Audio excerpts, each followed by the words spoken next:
आज जगात चाललेल्या मिडल ईस्ट युद्धामुळे तेल आणि गॅस पुरवठ्यावर ताण येतो आहे। अशा वेळी एकच प्रश्न महत्त्वाचा ठरतो, आपलं गॅसचं सिलेंडर किंवा गॅस जास्त दिवस कसा चालवायचा।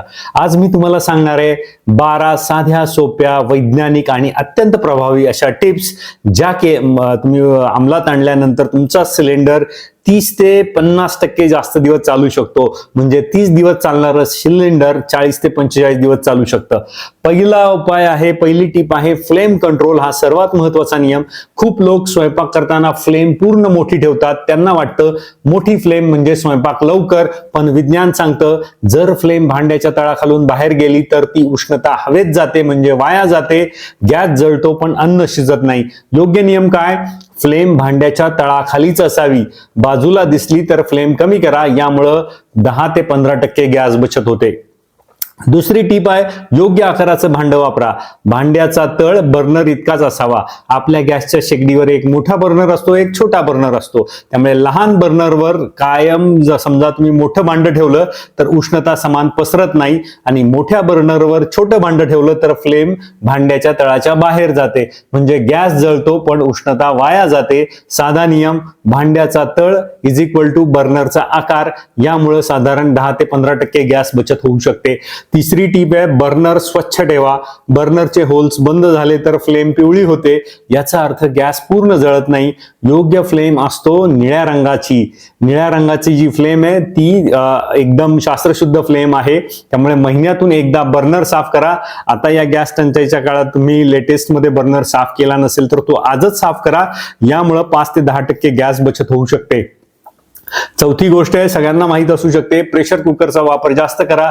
प्रेशर कुकर म्हणजे गॅस बचतीचा राजा। एनर्जी स्टडीज सांगतात कुकर वापरल्याने 50 ते 70% इंधन बचत होते।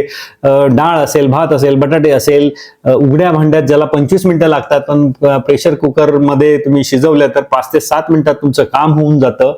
पाचवी महत्वाची गोष्ट आहे, या टंचाईच्या काळात जास्त वेळ लागणारे शिजायला पदार्थ तात्पुरते टाळा।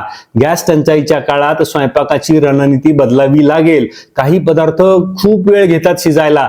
उदाहरण झालं तर नॉनव्हेज प्रेमींसाठी मटन असेल, चिकन असेल, व्हेजवाल्यांसाठी राजमा असेल, काळे चणे असतील, हे पदार्थ शिजायला 30 90 मिनिटं घेतात। आणि त्याऐवजी आपण जर काही दिवस पालेभाज्या, बटाटा, अंडी, भात, पातळ डाळ ह्या गोष्टी शिजवल्या, ह्या गोष्टी तुम्ही आहारात आणल्या तर गॅसचा वापर नक्कीच कमी होईल। सहावी टीप आहे, स्वयंपाक करण्याआधी तयारी करा। बऱ्याचशा गृहिणी ही टीप अंमलात आणतच असतील, पण ज्यांना माहित नाही त्यांच्यासाठी सांगतो। खूप घरांमध्ये गॅस चालू करून मग कांदा कापणे, भाज्या धुणे, मसाले शोधणे हे चालू असतं, आणि या वेळात गॅस चालू राहतो, गॅस जळत राहतो, गॅस वाया जात राहतो। उपाय काय? सगळी तयारी आधी करून ठेवा आणि मगच गॅसला लायटर लावा। सातवी गोष्ट, चहा कॉफी प्रेमींसाठी, ज्यांना दिवसभरात 7-8 वेळा चहा कॉफी लागते, त्यामुळे अनेक घरांमध्ये दिवसभर चहा कॉफी बनत राहते। ती आपली वर्षानुवर्षाची सवय आहे, पण आता या गॅस टंचाईच्या काळात आपण त्या सवयीला मुरड तर नाही घालता येत, पण एक छानशी टिप सांगतो। सकाळी चहा, दुपारी कॉफी, संध्याकाळी पुन्हा चहा, म्हणजे 4 ते 5 वेळा गॅस पेटतो। याच्यापेक्षा तुम्ही सकाळच्या सेशन मध्ये तुम्ही जे काही 2-3 वेळा चहा पिता तो चहा एकदाच करा, आणि संध्याकाळच्या सेशनचा चहा थोडा जास्त एकाच वेळी करा। एकदाच करून तो थर्मस फ्लास्क मध्ये ठेवा ना। साधी गोष्ट आहे, आपल्या घरात थर्मस फ्लास्क असतं। सकाळी तुम्ही 7 वाजता थोडा जास्त चहा करून किंवा जास्त कॉफी करून ती थर्मस मध्ये भरून ठेवा। 10-11 पर्यंत आरामात ती गरम राहते आणि तुम्ही त्याचा आनंद घेऊ शकता। तीच गोष्ट संध्याकाळी होऊ शकते। तुम्ही जर वेगवेगळ्या गोष्टी ऍड करत असाल तर गरम पाणी तुम्ही करून थर्मस फ्लास्क मध्ये ठेवू शकता, जे 6 ते 8 तास गरम राहू शकतं, आणि वारंवार गॅस पेटवायची गरज आपली राहत नाही, आणि आपली तल्लफ पण भागते। आठवी गोष्ट आहे, इंडक्शन आणि गॅस यांचा योग्य समन्वय किंवा योग्य संयोजन साधून स्वयंपाक करा। आजकाल अनेक घरांमध्ये इंडक्शन कुकर असतो, पण त्याचा पूर्ण वापर होत नाही। काही पदार्थ आपल्याला सहज इंडक्शनवर बनवता येतात।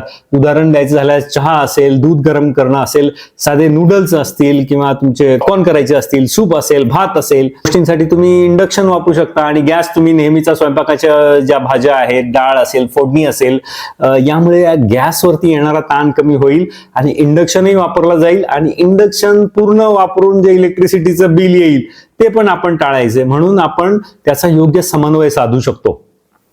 नववी गोष्ट आहे, भांड्यावर झाकण ठेवा. म्हणजे ज्या गोष्टी तुम्ही शिजायला ठेवली आहे त्या भांड्यावर झाकण वापरा. भांड्यावर झाकण लावल्यास उष्णता आत राहते, त्यामुळे भाजी, डाळ, भात लवकर शिजतात. रिसर्च असं सांगतं, झाकण वापरल्यास तब्बल 20% ऊर्जेची बचत होते. 10वी टीप आहे बघा, साध्या साध्या गोष्टी पण किती मोठा इम्पॅक्ट करतात. भाज्या ह्या लहान तुकड्यात कापा. मोठे तुकडे शिजायला जास्त वेळ घेतात, लहान तुकडे लवकर शिजतात, म्हणजेच गॅस कमी लागतो. हे डाळी आणि कडधान्य तुम्हाला त्याची भाजी करायची असेल तर थोडं ऍडव्हान्स मध्ये प्लॅनिंग करून ते भिजत घाला. रात्रभर किंवा 7 ते 8 तास भिजवा. मग राजमा असेल, चणे असतील, डाळी असतील, हे तुम्ही जर 6 ते 8 तास भिजवलं तर ते मग कुकरमध्ये लवकर शिजतात. स्वयंपाकाचा वेळ 30 ते 40% कमी होतो. 12वी गोष्ट आहे, स्टॅक कुकिंग. एकदाच कुकरमध्ये तुम्ही डाळ, भात, बटाटे हे एकत्र शिजवा. याला म्हणतात स्टॅक कुकिंग. यामुळे एकाच वेळी तेवढ्याच उष्णतेमध्ये 3-3 वेगवेगळे पदार्थ तयार होतात. ते दिवसभरात तुम्ही कधीही नंतर वापरू शकता. 13वी टीप आहे, उरलेली उष्णता वापरा. म्हणजे गॅस बंद केल्यानंतरही भांड्यात उष्णता असते. गृहिणींना याचा पक्का अंदाज असतो की कोणती गोष्ट शिजायला किती वेळ लागते. त्यामुळे पालेभाज्या असतील किंवा इतर कोणत्या भाज्या असतील तर त्या तुम्ही पूर्ण शिजवायच्या आधीच 2-3 मिनिटं गॅस बंद करून टाका. त्या जी काही रेसिड्युअल उष्णता आहे, आत असणारी उष्णता आहे, त्यातच ती भाजी शिजत राहते. आणि असा गॅस थोडा आधी बंद केल्यामुळे 2-2, 3-3 मिनिटं आधी जर गॅस बंद केला तर विचार करा महिनाभरात आपला किती गॅस वाचू शकतो. मंडळी, हे उपाय केल्यास तुमचा गॅसचा वापर 40 ते 50% कमी होऊ शकतो. म्हणजे 30 दिवस चालणारा सिलेंडर 45-50 दिवसही आपण खेचू शकतो. आपण म्हणजे ही मोठी जी युद्ध चालू आहे ती थांबवणं तर आपल्या हातात नाहीये. ती जेव्हा थांबतील तेव्हा थांबतील.